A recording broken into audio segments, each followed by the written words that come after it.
ঝিনাইদহের গ্রামীণ জনপদে চারদিকে ছড়িয়ে আছে প্রকৃতির আশীর্বাদ সজনে গাছ। গ্রামবাংলার প্রতিটি উঠোন, প্রতিটি পাড়ার কোনায় কোনায় যেন এক একটা সজনে গাছ জীবনের চিহ্ন হয়ে দাঁড়িয়ে আছে।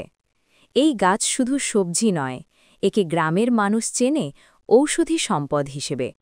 পাতা, ফুল, ফল সব কিছুতেই আছে পুষ্টি আর নিরাময়ের গুণ।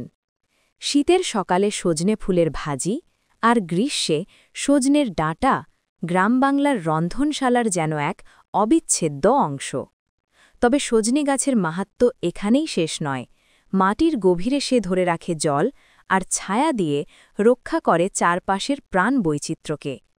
প্রকৃতির এই নিঃস্বার্থ দান যেন মানুষকে শেখায় দেওয়াই জীবনের প্রকৃত সৌন্দর্য।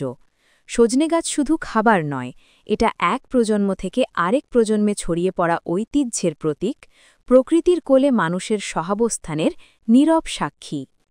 ঝিনাইদহ থেকে ঝিনুকের ক্যামেরায় সজনে গাছের গল্প।